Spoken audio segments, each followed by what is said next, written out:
Radioactive સમસ્થાનિકોની ઉપયોગિતાઓ, applications of radioactive આઇસોટોપ્સ.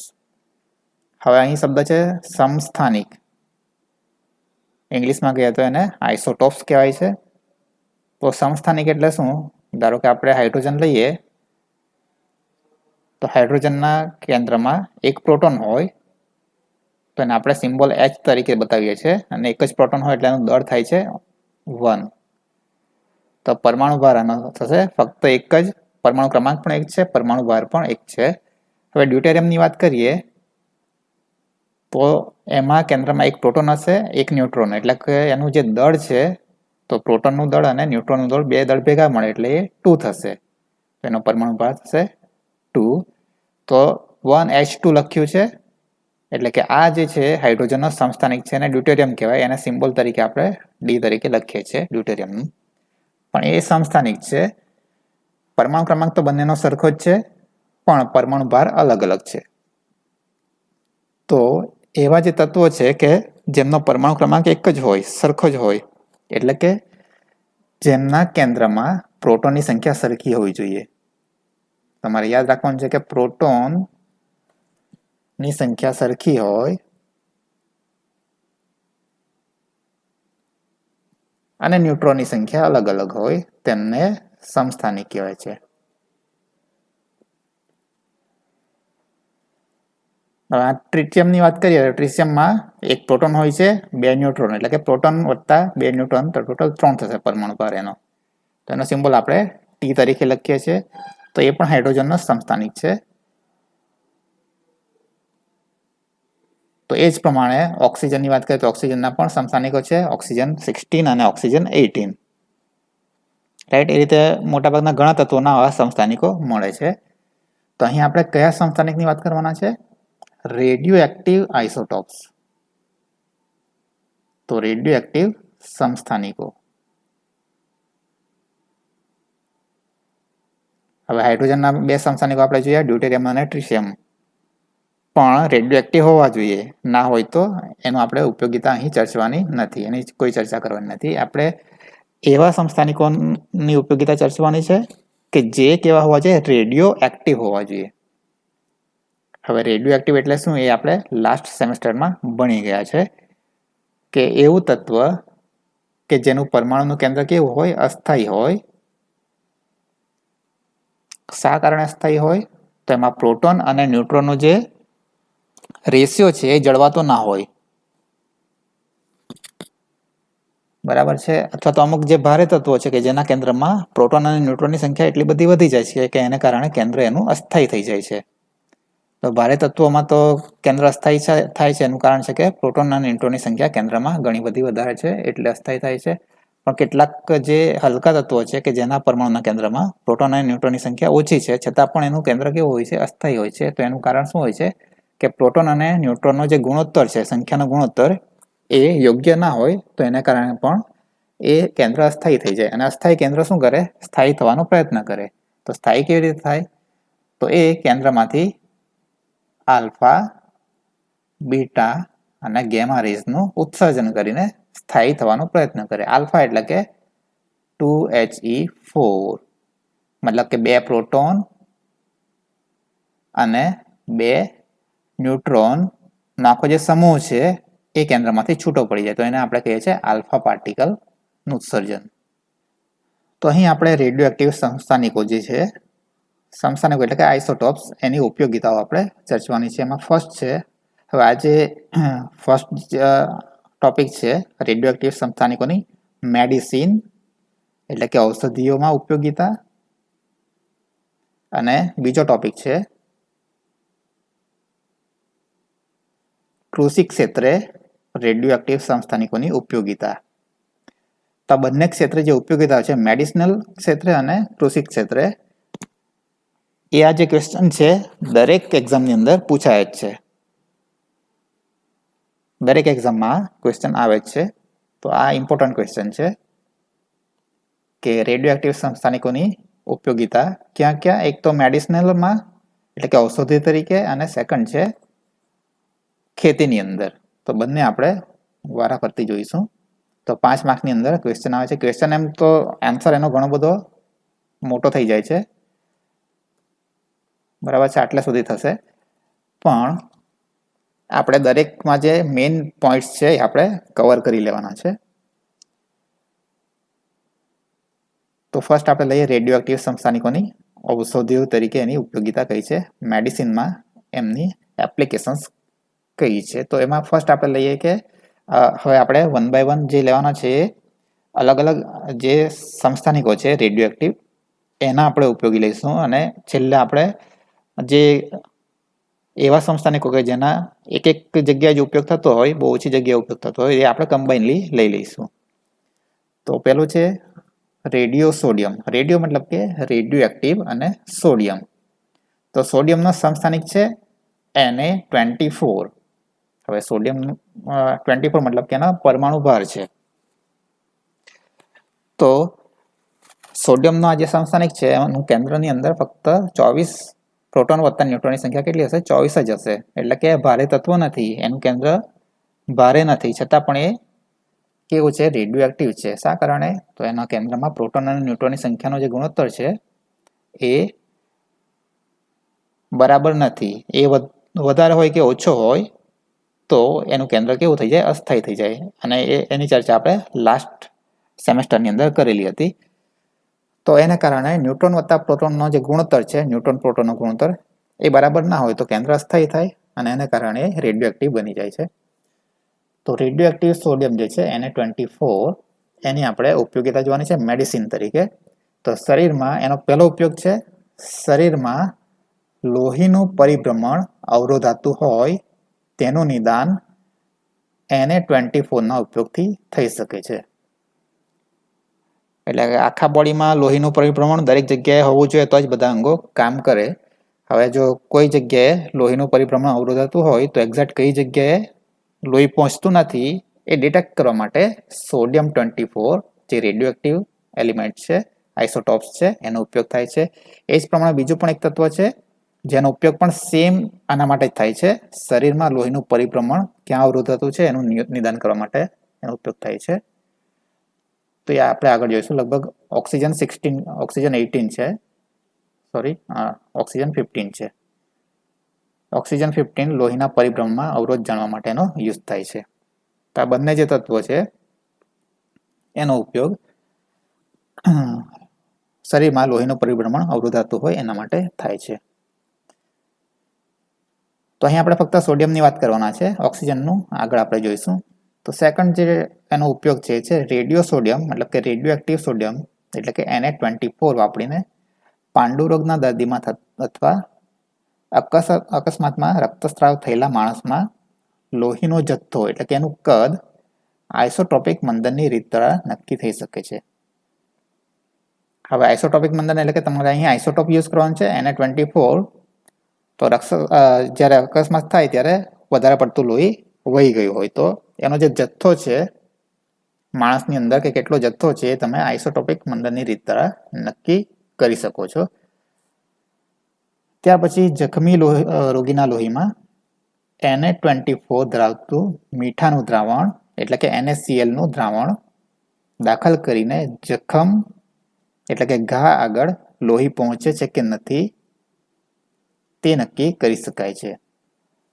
તો આગળ આપણે પહેલો ટોપિક જોયો એને સિમિલર લગતો જ છે કે શરીરમાં લોહીનું પરિભ્રમણ અવરોધાતું હોય તેનું, એટલે કે આપણે ડિટેક્ટ કરી શકીએ કે ક્યાં આગળ લોહી પહોંચે છે, ક્યાં આગળ લોહી નથી પહોંચતું એ આપણે નક્કી કરી શકીએ. તો અહીં પણ જો જખમી રોગીના લોહીમાં તમે સોડિયમ 24 ધરાવતું મીઠાનું દ્રાવણ દાખલ કરો તો જખમ આગળ લોહી પહોંચે છે કે નથી એ તમે નક્કી કરી શકો.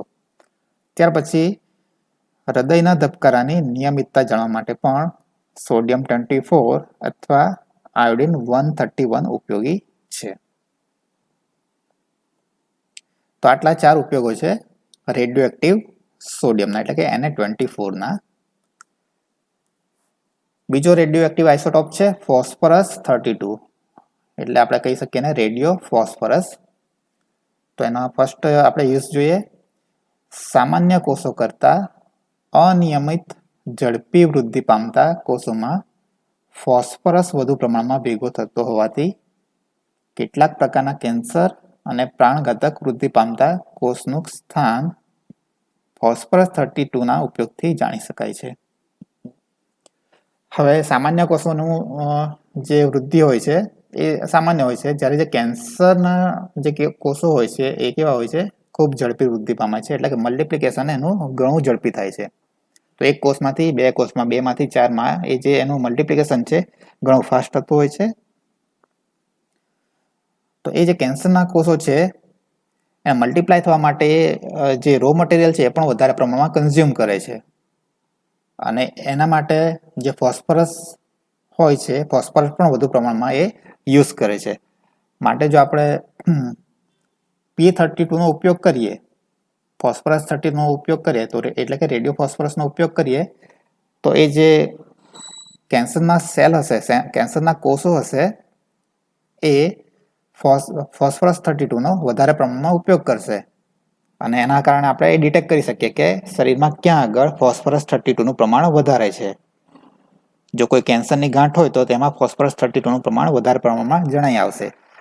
બાકી બોડીના જે બીજા ભાગો છે, શરીરના બીજા ભાગો હશે, એમાં ફોસ્ફરસ 32નું સંકેન્દ્રણ એટલે કે એનું જે પ્રમાણ છે એ બધી જગ્યાએ સરખું હશે, પણ જ્યાં આવી ગાંઠ હશે કે જ્યાં આવા કેન્સરિયસ સેલ્સ હશે, તો ત્યાં આગળ એનું પ્રમાણ વધારે પ્રમાણમાં એ ભેગો થઈ જશે, કારણ કે એ વધારે પ્રમાણમાં એ બધા કોષો વધારે પ્રમાણમાં ફોસ્ફરસનો ઉપયોગ કરશે એટલા માટે. તો એનાથી આપણે કેટલાક પ્રકારના કેન્સર અને પ્રાણઘાતક તરીકે વૃદ્ધિ પામતા, એટલે કે ઘણી ઝડપથી વૃદ્ધિ પામતા જે કોષો છે, અનિયમિત વૃદ્ધિ પામતા કોષો છે, એનું સ્થાન, એનું લોકેશન એ આપણે ડિટેક્ટ કરી શકીએ ફોસ્ફરસ 32ના ઉપયોગથી. તેનો ઉપયોગ કરીને એક પ્રકારના કેન્સર, લ્યુકેમિયા એટલે કે બ્લડ કેન્સરનો ઈલાજ કરી શકાય છે. તેનો ઉપયોગ ચામડીના રોગોના ઉપચારમાં પણ થઈ શકે છે. તેનો ઉપયોગ નિયોપ્લાઝમાના નિદાનમાં પણ થાય છે. હવે નિયોપ્લાઝમા એટલે કે ટ્યુમર પાછી બે ટાઈપની આવે, એક કેન્સરિયસ અને એક બીજી હશે નોન કેન્સરિયસ. બંને ટાઈપની ટ્યુમર છે, એમાં સેલની જે વૃદ્ધિ છે એ બીજા બાકીના કોષો કરતાં વધારે પ્રમાણમાં થતી હોય છે, માટે એના કારણે એક ગાંઠ બની જાય છે. હવે જે નોન કેન્સરિયસ નિયોપ્લાઝમા એટલે કે નોન કેન્સરિયસ જે ગાંઠ હશે એ એક જ જગ્યાએ લોકેટેડ હશે, જ્યારે જે કેન્સરસ ગાંઠ હોય છે એ શું થાય છે કે અમુક સ્ટેજ પછી એ આખા શરીરમાં ફેલાઈ જાય છે. તો આના ઉપયોગથી આપણે નિયોપ્લાઝમા એટલે કે બંને ટાઈપની જે ગાંઠ છે એનું આપણે નિદાન કરી શકીએ છીએ, કેન્સરસ અને નોન કેન્સરસ. પાંચમો ઉપયોગ છે હાડકાં ભાંગેલા દર્દીઓને ફોસ્ફરસ 32 આપવામાં આવે કે જેથી તે હાડકાં વડે શોષાય છે કે નથી તે જાણી શકાય છે. હવે જ્યારે હાડકાં ભાંગી જાય તો હાડકાંનું જે જોડાણ છે એ નેચરલી એની જાતે થતું હોય છે, પણ એના માટે હાડકાનું જે રો મટીરિયલ છે, હાડકાં શું વધારે પ્રમાણમાં યુઝ કરે છે, ફોસ્ફરસ, કેલ્શિયમ અને ફોસ્ફરસ. તો બંનેનું પ્રમાણ હાડકામાં વધારે પ્રમાણમાં હોય છે, માટે એવા દર્દી કે જેને હાડકાં તૂટી ગયા હોય તો એને જે દવા આપવામાં આવે છે, ટેબ્લેટ આપવામાં આવે છે, મેડિસિન આપવામાં આવે છે, એની અંદર કેલ્શિયમ અને ફોસ્ફરસનું પ્રમાણ હોય છે, જેથી જે હાડકું છે જલ્દી સંધાઈ જાય છે. હવે કેટલાક દર્દી એવા હોય કે અમુક ઉંમર પછી જો હાડકાં તૂટે તો એને સાંધાતા ઘણો વાર લાગે છે, અને અમુક કેસમાં એવું હોય છે કે મેડિસિન આપ્યા પછી પણ હાડકાં જલ્દી સંધાતા નથી. તો એ વખતે એવા જે દર્દી છે એને ફોસ્ફરસ 32 આપવામાં આવે છે, એટલે કે રેડિયો એક્ટિવ ફોસ્ફરસ આપવામાં આવે છે, જેથી ખબર પડે કે જે હાડકું તૂટેલું છે એ ત્યાં એનું એબ્સોર્પ્શન એટલે કે ત્યાં એ યુઝ થતો છે કે નથી ફોસ્ફરસ 32નો. તો એનાથી આપણને ખબર પડે કે હવે આપણે દવા તો આપીએ છીએ, મેડિસિન આપીએ છીએ ફોસ્ફરસ વાળી, પણ જો ત્યાં જ્યાં હાડકું તૂટેલું છે ત્યાં એનો ઉપયોગ જ ના થતો હોય, બોડીના જે સેલ છે એનો ઉપયોગ ના કરતા હોય, તો હાડકું સંધાતા વાર લાગે છે. એટલે આપણને ખબર પડી જાય કે ફોસ્ફરસનો ઉપયોગ થાય છે કે નથી થતો. ત્યારબાદ છઠ્ઠું છે અસ્થિભંગ સંધાવાની ચોક્કસ ક્રિયાવિધિનો અભ્યાસ તેના ઉપયોગથી થઈ શકે છે. એટલે કે હાડકું તૂટી ગયા પછી સંધાતા એને અમુક ટાઈમ પીરિયડ લાગે છે, મહિના 2 મહિના, બરાબર છે. તો આટલો જે ટાઈમ પીરિયડ છે એમાં જે આખી સ્ટેજીસ છે, સંધાવાની જે આખી પ્રક્રિયા છે, આખી પ્રક્રિયાનો અભ્યાસ કરવો હોય કે સ્ટેપ વાઇઝ, તબક્કા વાઇઝ કેવી રીતે હાડકું સંધાય છે, તો એ આપણે એનો એનાલિસિસ કરી શકીએ, એને આપણે જાણી શકીએ કે કેવી રીતે તબક્કાવાર જે તૂટેલું હાડકું છે કેવી રીતે સંધાઈ શકે છે. માટે એની જે ક્રિયાવિધિ છે એનો અભ્યાસ કરવા માટે પણ ફોસ્ફરસ 32 નો ઉપયોગ થાય છે.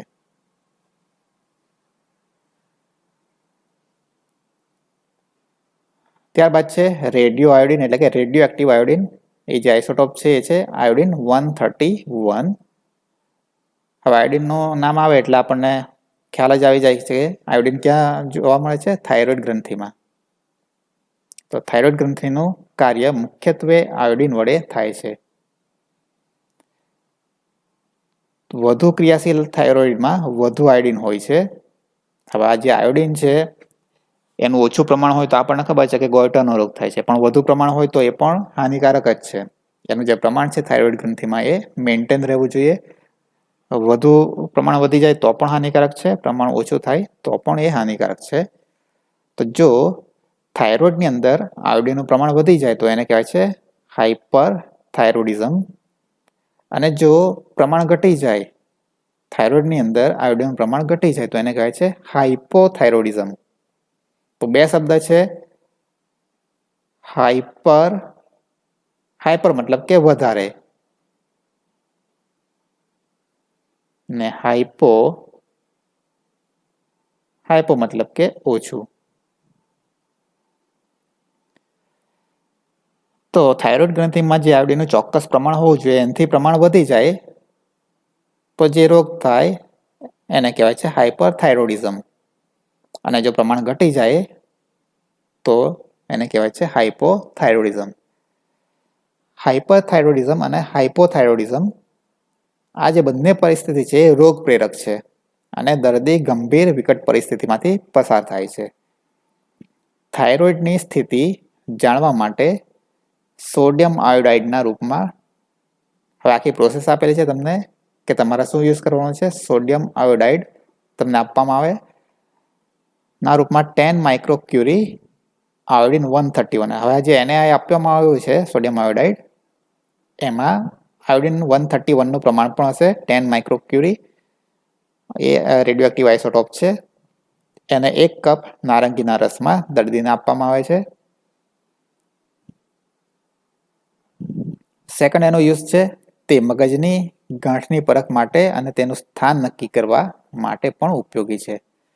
એટલે કે જ્યારે મગજની અંદર ગાંઠ હોય તો એનું એક્ઝેક્ટ લોકેશન, ગાંઠ ક્યાં આગળ છે અને ખરેખર મગજની અંદર ગાંઠ છે કે નથી એ પણ પારખી શકાય. એના માટે પણ આયોડિન 131નો યુઝ થાય છે.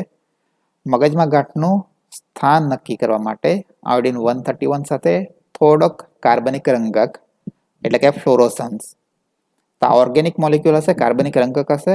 તો આયોડિન 131 સાથે ઓર્ગેનિક ફ્લોરોસન્સ એને પણ મિક્સ કરીને એ દર્દીને ઇન્જેક્શન દ્વારા આપવામાં આવે છે. હવે જે ગાંઠ હોય છે તો ગાંઠ શું કરશે? કાર્બનિક રંગક ધરાવતો આયોડિન 131ને વધુ પ્રમાણમાં શોષી લેશે અને એને કારણે શું થશે કે એ ગાંઠની અંદર આયોડિન 131નું પ્રમાણ વધી જાય અને ત્યાં વિકરણો જે હશે એ વધારે પ્રમાણમાં ઉત્પન્ન થશે. કારણ કે આયોડિન 131 કેવું છે? રેડિયો એક્ટિવ છે, એટલે કન્ટિન્યુઅસલી આલ્ફા બીટા ગેમા પાર્ટિકલનું ઉત્સર્જન કરતું હશે. એટલે ગાંઠની અંદર આયોડિન 131નું પ્રમાણ વધુ હોય તો ત્યાં આગળ આ જે વિકરણો છે એનું ઉત્સર્જન વધુ પ્રમાણમાં થશે. એટલે આપણને ખ્યાલ આવી જાય, ડૉક્ટરને ખ્યાલ આવી જશે કે અહીંયા આગળ ગાંઠ છે. તો આ વિકરણોની પરખ મગજના બધા ભાગોની કાઉન્ટર વડે તપાસ કરવાથી થઈ શકે છે. તો આ જે આયોડિન 131 છે એ દર્દીને આપ્યા પછી મગજના બધા ભાગોની તપાસ કરવામાં આવે છે કાઉન્ટર વડે. એટલે કે જે રેડિયેશન છે એ બધી જગ્યાએથી ચેક કરવામાં આવે છે અને એક્ઝેક્ટ લોકેશન ખબર પડી જાય કે આ જગ્યાએથી રેડિયેશન વધુ પ્રમાણમાં આવે છે, મતલબ કે ત્યાં આગળ ગાંઠ હોવી જોઈએ. કારણ કે ગાંઠ હોય તો જ ત્યાં વધુ પ્રમાણમાં આયોડિન 131નું શોષણ થશે. ત્યારબાદ ત્રીજો એનો ઉપયોગ છે, તેનો ઉપયોગ સીરમ આલ્બ્યુમિન પ્લાઝમાનું કદ નક્કી કરવામાં થાય છે. તો જે પ્લાઝમા હોય છે બોડીની અંદર એનું જે કદ છે, વોલ્યુમ છે, એ નક્કી કરવામાં પણ એનો યુઝ થાય છે. અને તેનો ઉપયોગ પેનક્રિયાઝનું કાર્ય સમજવા માટે પણ થાય છે. તો આટલા એના યુઝિસ છે. હવે જરૂર નથી કે તમારે આખો જે ક્વેશ્ચન છે એનો આન્સર બહુ લાંબો થઈ જાય, માટે જે મેઇન તમારા અલગ અલગ આઇસોટોપ્સ છે, ધારો કે સોડિયમ છે, sodium, radio phosphorus, radio iodine અને ત્યાર પછી અન્ય ઉપયોગિતાઓ. તો આટલા તો મેઇન તમારા ટોપિક લખવાના જ રહેશે. પણ એની અંદર જે મુદ્દાઓ છે એ તમે વધતા ઓછા કરી શકો. ધારો કે આયોડિનની વાત કરો તો આયોડિનમાં આટલું બધું ના લખો, તમે ઉપરનો એકાદ મુદ્દો લખો અને નીચેનો એક લખો તો પણ ચાલે. અને એ જ રીતે રેડિયો ફોસ્ફરસમાં 6 બધા મુદ્દા ના લખો તો પણ ચાલે. પણ મેઇન જે છે સોડિયમ, ફોસ્ફરસ, આયોડિન અને અન્ય ઉપયોગિતાઓ આટલું તમારે લખવું જ પડશે આન્સરની અંદર. ત્યાર પછી આગળ આવીએ કે અન્ય ઉપયોગિતાઓ, એટલે કે 3 આપણે રેડિયો આઇસોટોપ ભણી ગયા છે, એની ઉપયોગિતાઓ ઘણી બધી હતી, આપણે લઈ લીધી. હવે બાકી જે બીજા આઇસોટોપ્સ છે એની અમુક જે ઉપયોગિતાઓ છે આપણે જોઈશું.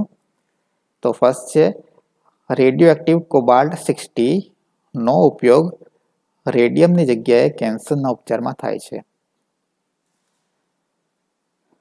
તો કોબાલ્ટ 60 એ કોબાલ્ટનું આઇસોટોપ છે, સમસ્થાનિક છે, પણ કેવો છે રેડિયો એક્ટિવ છે. તો એનો ઉપયોગ વડે કેન્સરનો જે ઉપચાર થાય છે એમાં એનો યુઝ કરી શકાય છે. કોની જગ્યાએ? રેડિયમની જગ્યાએ. તો રેડિયમ પણ રેડિયો એક્ટિવ જ છે, પણ એની જગ્યાએ તમે કોબાલ્ટનો પણ યુઝ કરી શકો. કોબાલ્ટ 60 નો યુઝ થાય છે કેન્સરના ઉપચારમાં. સેકન્ડ છે રેડિયો એક્ટિવ Fe59. તો આયર્નનો આઇસોટોપ છે, 59 છે, જે છે એ રેડિયો એક્ટિવ છે. તેના ઉપયોગથી સગર્ભાવસ્થાની અનિયમિતતાની તપાસ થાય છે. ત્રીજો મુદ્દો છે મગજમાં ડોપામાઇનના વહન, એટલે કે ડોપામાઇન પાથવે ના અભ્યાસમાં પણ એનો યુઝ થાય છે. મગજમાં ડોપામાઇનની ઉણપથી કંપવા, એટલે કે પાર્કિન્સન્સ ડિસીઝ, સ્નાયુનું અક્કડપણ અને ચેતાતંત્રમાં ખરાબી જેવા રોગો થાય છે. તો F18, તો આ ફ્લોરિનનો આઇસોટોપ છે, ફ્લોરિનનો સમસ્થાનિક છે F18, જે રેડિયો એક્ટિવ છે. તો F18 સાથે 6 ડોપામાઇનનું વહન નક્કી કરવા માટે 1983 થી યુઝ થાય છે. તો ત્રીજા મુદ્દામાં આપણે F18 ની વાત કરવાની છે. તો મગજમાં ડોપામાઇનનું જે વહન છે એ જો યોગ્ય રીતે ના થતું હોય તો એનાથી કયા કયા ડિસીઝ થઈ શકે છે? તો ચેતાતંત્રને લગતા બધા ડિસીઝ થાય છે. પહેલો છે પાર્કિન્સન્સ ડિસીઝ, સેકન્ડ છે સ્નાયુનું અક્કડપણ અને ચેતાતંત્રમાં ખરાબી. તો એ જે છે ડોપામાઇનનું વહન બરાબર થાય છે કે નથી એના માટે શું કરવામાં આવે છે? તો F18 ફ્લોરિનનો સમસ્થાનિક તમારે લેવાનું છે, F18 સાથે 6 ફ્લોરોડોપા. તો અહીં ફ્લોરિન છે જ, માટે F18 સમસ્થાનિક વાળો તમારે 6 ફ્લોરોડોપા લેવાનો છે, જેથી ડોપામાઇનનું જે વહન થાય છે તમે ટ્રેક કરી શકો. તો એ 1983 થી આ જે ટેકનિક છે એ યુઝ થાય છે. ચોથો મુદ્દો છે સગર્ભાવસ્થાના પ્રારંભિક તબક્કે હ્યુમન પ્લેસન્ટલ લેક્ટોજન. તો આ જે હ્યુમન પ્લેસન્ટલ લેક્ટોજન છે એનું શોર્ટ ફોર્મ છે HPL, કે જે એક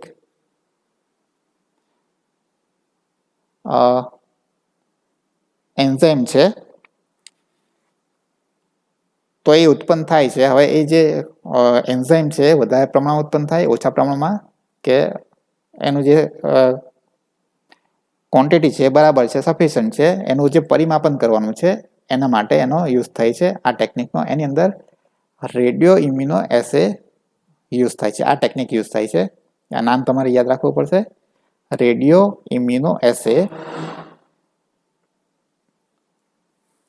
તો આ ટેકનિક થોડી જટિલ છે, પણ આપણે ટેકનિક કેવી રીતે એનો આખું કામ થાય છે એ આપણે જાણવા નથી માંગતા. પણ એકચ્યુઅલી આ ટેકનિકમાં શું થાય છે એ આપણે જાણી લઈએ કે આ જે ટેકનિક ક્યારે યુઝ થાય છે? In vitro. ઇન વિટ્રો મતલબ કે કોઈ પણ લિવિંગ બોડી હોય એની બહાર જે પણ આપણે એનાલિસિસ કરીએ એને કહેવાય છે ઇન વિટ્રો. In vitro. અને બોડીની અંદર જો એનાલિસિસ થાય તો એને કહેવાય છે, જીવંત બોડીની અંદર એનાલિસિસ થાય તો એને કહેવાય છે ઇન વિવો. તો આ ટેકનિકની મદદથી ઇન વિટ્રો એટલે કે બોડીની બહાર, દાખલા તરીકે આપણે બ્લડ સેમ્પલ લઈએ અને પછી સેમ્પલ લીધા પછી એનું એનાલિસિસ કરીએ તો એ કહેવાય છે ઇન વિટ્રો. તો એ જ રીતે આ જે હ્યુમન પ્લેસન્ટલ લેક્ટોજન છે HPL, એની ક્વોન્ટિટી કેટલી છે એની માત્રા નક્કી કરવા માટે આ ટેકનિક છે એનો યુઝ થાય છે. તો એમાં બ્લડનું સેમ્પલ લઈને એમાંથી ઇઝીલી એની માત્રા નક્કી કરી શકાય છે. તો એના માટે રેડિયો આઇસોટોપનો યુઝ થાય છે. હવે આ પહેલાં પણ જ્યારે આ ટેકનિક યુઝમાં આવી એ પહેલાં પણ આ જે એચપીએલ છે એનું પરિમાપન થતું હતું, પણ એના માટે ઘણું બધું બ્લડ સેમ્પલ જોઈતું હતું, કારણ કે આ જે એચપીએલ છે એની જે એન્ઝાઇમ છે એની ક્વોન્ટિટી કેવી હોય છે, બહુ ઓછા પ્રમાણમાં હોય છે, એકદમ માઇનોર હોય છે, માટે એને ડિટેક્ટ કરવો ઇઝી નથી હોતું. પણ જ્યારે આ ટેકનિક યુઝમાં આવી, રેડિયો ઇમ્યુનો એસે એટલે કે આરઆઈએ ટેકનિક જ્યારે યુઝમાં આવી, તો ત્યારબાદ ફક્ત એક ડ્રોપ બ્લડની અંદર પણ તમે એચપીએલની ક્વોન્ટિટી નક્કી કરી શકો કે કેટલી છે. તો એનાથી શું થાય છે કે આ રીતથી અસામાન્ય સગર્ભાવસ્થા કે જે જોખમી હોય છે એને સામાન્ય સગર્ભાવસ્થાથી સ્પષ્ટપણે જોડી પાડી શકાય છે.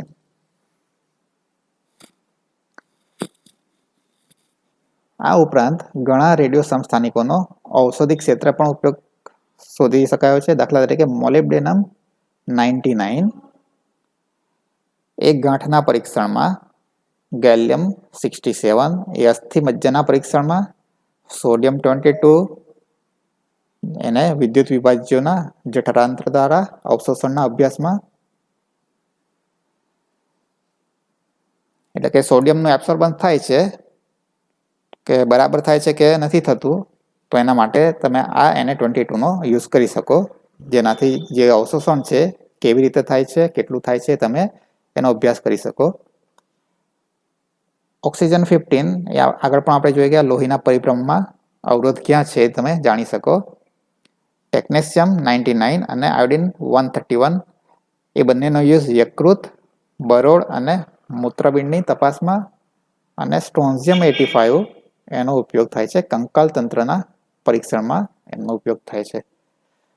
તો આટલા જે છે યુઝિસ છે રેડિયો એક્ટિવ સ્થાનિકોના મેડિસન એટલે કે ઔષધિઓ ક્ષેત્રે આના ઉપયોગો છે.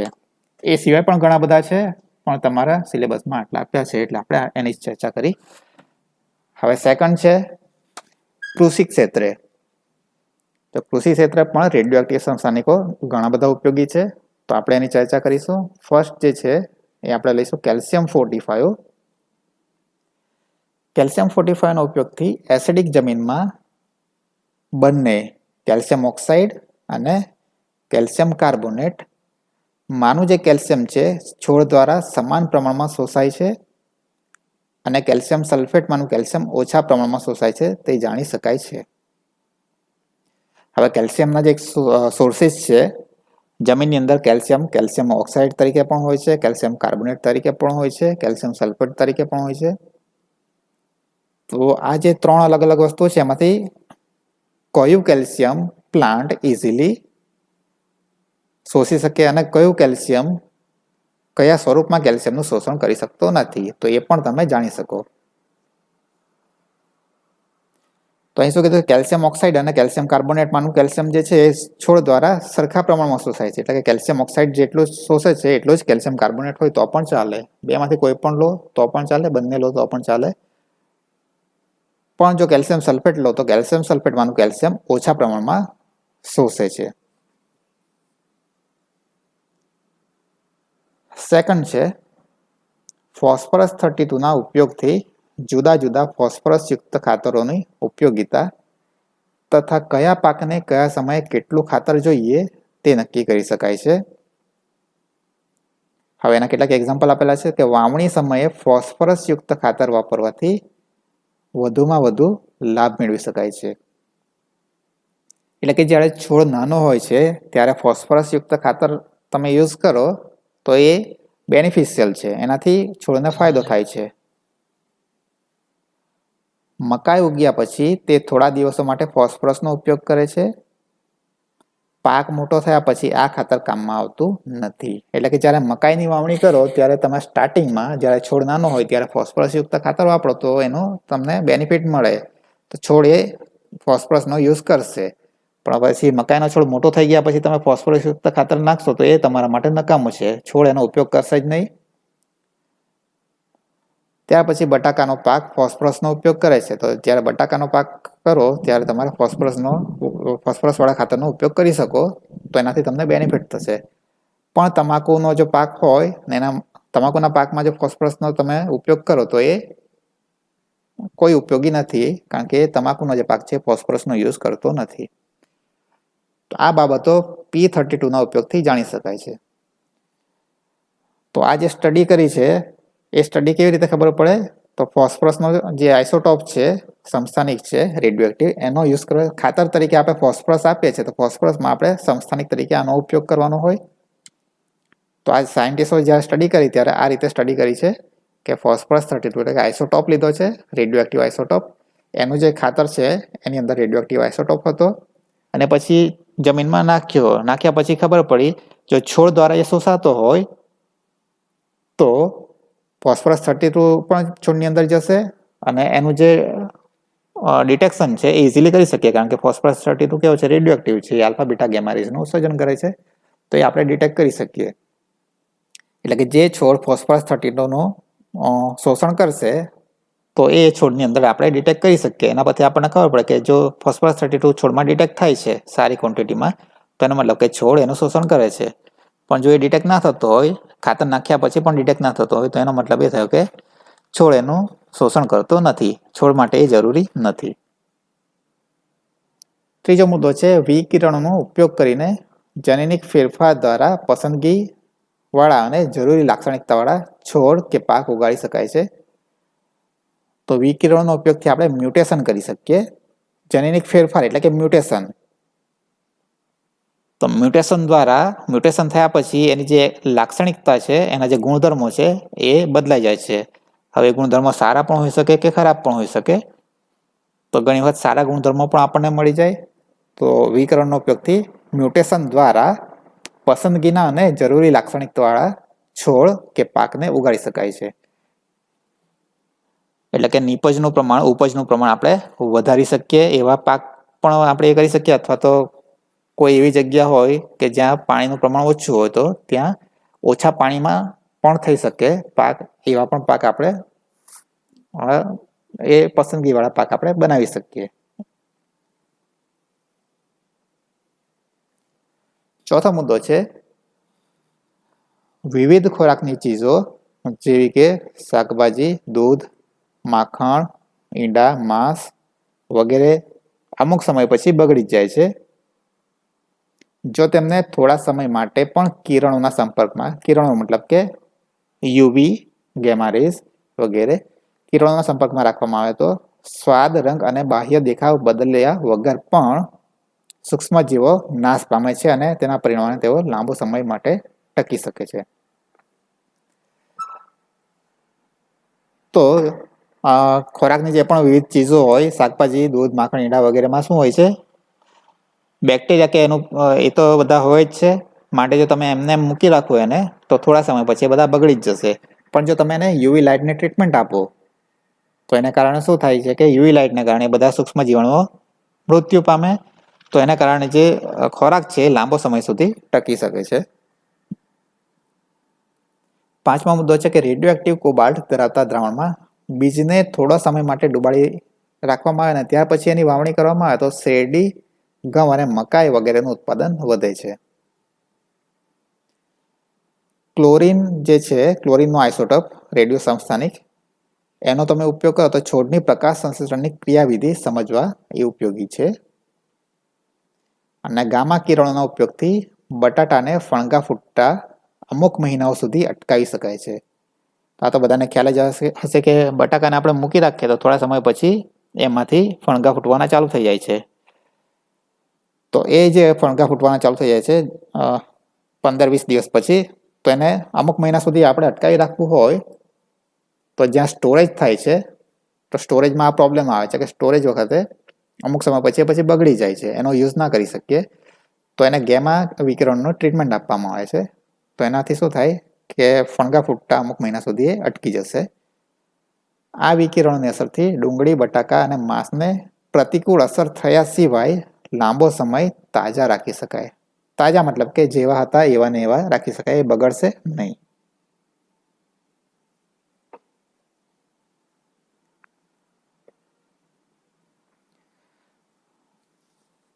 તો અહીં આપણો પહેલો જે ટોપિક છે એ આપણો પૂરો થાય છે.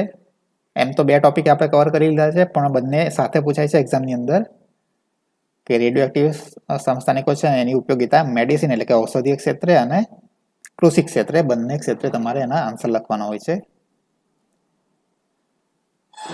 ત્રીજો ટોપિક આપણે જોઈએ પ્રકાશ સંશ્લેષણની પ્રક્રિયાની ક્રિયાવિધિના અભ્યાસમાં એનો ઉપયોગ થાય છે. In studying reaction mechanism of photosynthesis reaction. તો પ્રકાશ સંશ્લેષણની ક્રિયાવિધિ છે એ સમજવામાં એનો કેવી રીતે ઉપયોગ થાય છે એ જોઈશું હવે.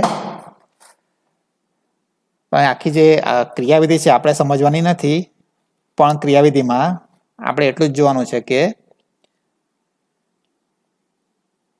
પ્રકાશ સંશ્લેષણના અંતે જે ઓક્સિજન છૂટો પડે છે એ ઓક્સિજન આપણને શેમાંથી મળશે, કાર્બન ડાયોક્સાઇડમાં મળશે કે પછી H2O માંથી મળશે, એટલું જ આપણે જોવાનું છે. બાકી આખી જે ક્રિયાવિધિ છે સ્ટેપ વાઇઝ એ આપણે અહીં જોવાની નથી. તો પ્રકાશ સંશ્લેષણની ક્રિયાવિધિ એની અંદર લીલી વનસ્પતિ સૂર્યપ્રકાશની હાજરીમાં ક્લોરોફિલ દ્વારા વાતાવરણમાંના CO2 અને પાણી શોષીને ઓક્સિજન વાયુ અને કાર્બોહાઈડ્રેટ બનાવે છે. આ તો બધાને ખ્યાલ જ છે કે લીલી વનસ્પતિ સૂર્યપ્રકાશની હાજરીમાં ક્લોરોફિલ દ્વારા શેનું શોષણ કરે? વાતાવરણમાંના કાર્બન ડાયોક્સાઇડને શોષે છે અને પાણી બંનેનો ઉપયોગ કરી બંને વચ્ચે પ્રક્રિયા થશે અને એના પ્રક્રિયાના અંતે શું ઉત્પન્ન થશે? ઓક્સિજન વાયુ. તો ઓક્સિજન વાયુ પાછો વાતાવરણમાં એ આપશે અને બીજું શું બનાવશે? કાર્બોહાઈડ્રેટ. કાર્બોહાઈડ્રેટ તરીકે એ ગ્લુકોઝ બનાવશે, ફ્રુક્ટોઝ બનાવશે, સુક્રોઝ, ત્યાર પછી સ્ટાર્ચ અને બીજું બહુ ઇમ્પોર્ટન્ટ છે વનસ્પતિ માટે એ છે સેલ્યુલોઝ. તો સેલ્યુલોઝ પણ આમાંથી જ બનશે, ગ્લુકોઝમાંથી. તો આ જે કાર્બોહાઈડ્રેટ છે એનો એ પ્રકાશ સંશ્લેષણ દ્વારા એનું નિર્માણ કરે છે. અને પ્રકાશ સંશ્લેષણ દ્વારા શું જરૂરી છે? એક તો ક્લોરોફિલ, ત્યાર પછી H એટલે કે લાઇટ, કાર્બન ડાયોક્સાઇડ અને પાણી. બસ આ 4 વસ્તુ જરૂરી છે.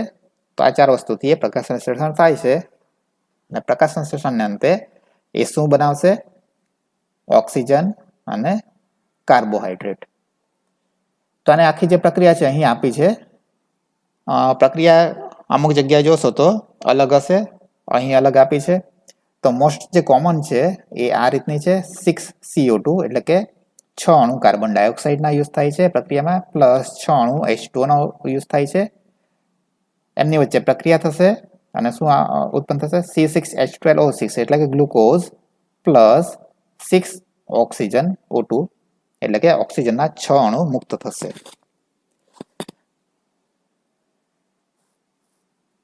તો આ છે ઓવરઓલ રિએક્શન છે. પણ એકચ્યુઅલ રિએક્શન થોડું અલગ છે. એકચ્યુઅલ રિએક્શનમાં શું હોય છે? તો અહીં લખીશું 6CO2 કાર્બન ડાયોક્સાઇડના 6 અણુનો યુઝ થાય છે plus 12H2O gives C6H12O6 glucose plus 6O2 plus 6H2O. તો આ છે એકચ્યુઅલ રિએક્શન જેમાં કાર્બન ડાયોક્સાઇડના 6 અણુ યુઝ થાય છે અને પાણીના 12 અણુનો યુઝ થાય છે અને આપણને પ્રોડક્ટ તરીકે મળશે carbohydrate glucose plus 6O2 plus 6H2O. ફરીથી આપણને H2O અહીં મળે છે. જ્યારે ઓવરઓલ રિએક્શનની વાત કરીએ તો તમે જોઈ શકો છો લેફ્ટ સાઈડે પણ 12H2O છે, રાઈટ સાઈડે 6H2O છે. બંનેને કેન્સલ આઉટ કરી દો તો આપણને આ ઓવરઓલ રિએક્શન આપણને મળી જશે. રાઈટ. હવે આપણો ક્વેશ્ચન એ છે કે અહીં જે ઓક્સિજન યુઝ ઉત્પન્ન થાય છે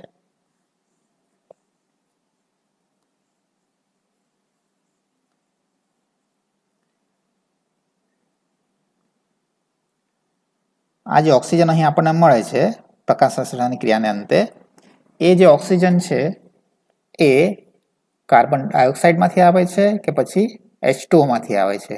H2O માં ઓક્સિજન છે. હવે અહીં બેલેન્સમાં તમને એવું લાગતું હશે કે 6 ઓક્સિજન, H2O માં ફક્ત 6 જ ઓક્સિજન છે અને અહીં 6O2 એટલે કે ટોટલ 12 છે ઓક્સિજનના પરમાણુ.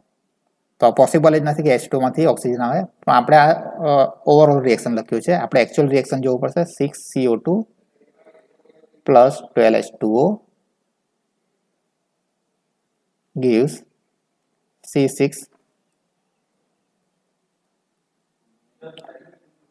H12O6 plus 6O2 plus 6H2O, right. તો હવે આપણે નક્કી કરવાનું છે કે ઓક્સિજન જે મુક્ત થાય છે વાતાવરણમાં, એ ઓક્સિજનના જે અણુ છે એમાં રહેલું ઓક્સિજન શેમાંથી મળશે? H2 માંથી મળશે, એટલે 12H2O છે એટલે અહીં 12 ઓક્સિજનના પરમાણુ આવી ગયા, તો અહીં પણ 6 દુ 12. તો આમાંથી પણ પોસિબલ છે કે H2 માંથી પણ એ હોઈ શકે, અથવા તો 6CO2, તો એમાં પણ તમે જોઈ શકો છો ઓક્સિજનના 6 દુ 12 પરમાણુ છે, તો એમાંથી પણ એ આપણને મળી શકે. એટલે બંને પ્રોબેબિલિટી છે કે વાતાવરણમાં મુક્ત થતો ઓક્સિજન જે છે ક્યાં તો આપણને H2 માંથી મળે, અથવા તો CO2 માંથી મળે, અથવા તો બંનેમાંથી પણ મળી શકે. તો એ કેવી રીતે નક્કી કરી શકાય? તો એના માટે આપણે ઉપયોગ કરવો પડશે O18 આઇસોટોપનો.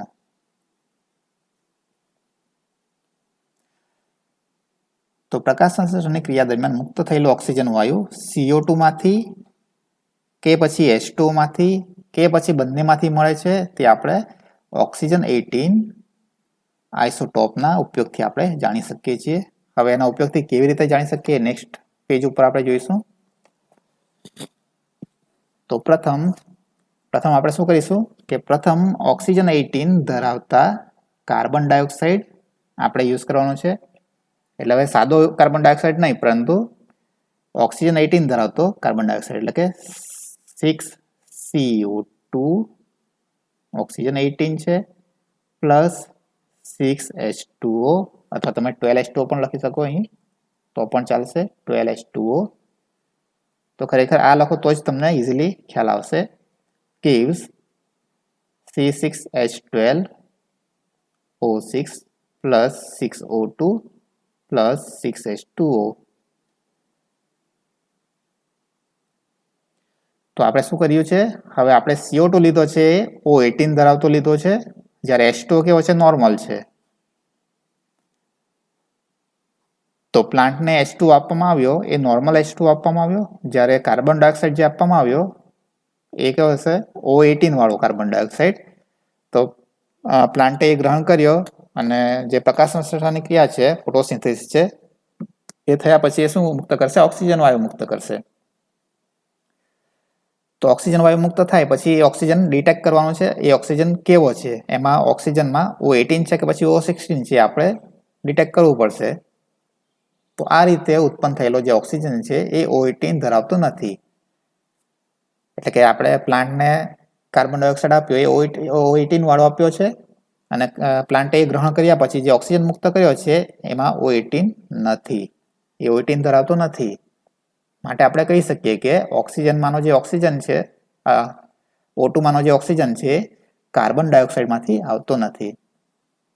તો એનો એ મતલબ થયો કે પછી એ ક્યાં હશે? આ જે ગ્લુકોઝ બને છે એની અંદર હોવો જોઈએ. તો ત્યાં પછી ગ્લુકોઝનું એનાલિસિસ કરવામાં આવ્યું, તો પ્લાન્ટમાં એ મળી આવ્યું કે CO2 O18 માંનો O18 કાર્બોહાઈડ્રેટ, ખાંડ અને સ્ટાર્ચની અંદર જોવા મળે છે.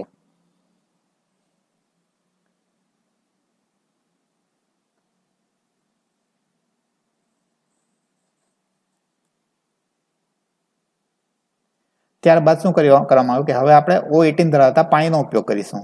એટલે કે CO2 નોર્મલ હશે, 6CO2 plus 12H2O, O18 gives C6H12O6 plus 6O2 plus 6H2O.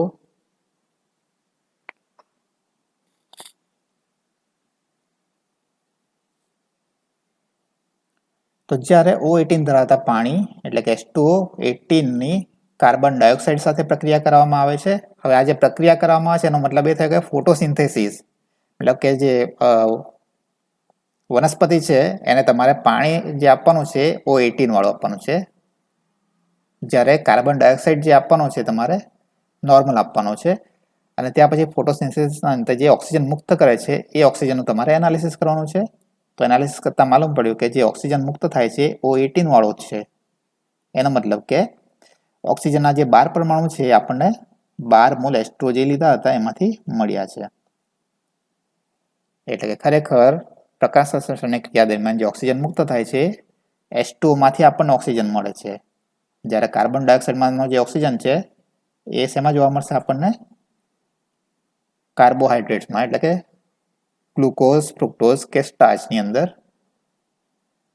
અને બીજો જે ઓક્સિજન હશે એ ક્યાં જોવા મળશે? આ H2 જે મુક્ત કરે છે એની અંદર. એટલે કે જે પાણીના અણુ છે 12 વોટર મોલેક્યુલ છે, તો એમાંના જે 12 ઓક્સિજન 18 છે, 12 તમને અહીં જોવા મળશે.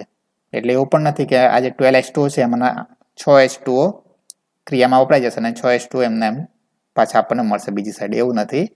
પ્રક્રિયા દરમિયાન બધા H2O નું રૂપાંતર થઈ જશે, એમાંના જે ઓક્સિજન છે બધા O2 તરીકે છૂટા પડી જશે. અને જે H2O આપણને મળશે એ શેમાંથી મળશે? એના જે ઓક્સિજન છે આપણને કાર્બન ડાયોક્સાઇડમાંથી મળશે. તો આ રીતે આખી જે ક્રિયાવિધિ છે, આટલી ક્રિયાવિધિ આપણને ખબર પડી જાય કે ખરેખર ઓક્સિજન જે છે આપણને શેમાંથી મળશે? પાણીમાંથી મળશે કે કાર્બન ડાયોક્સાઇડમાંથી મળશે.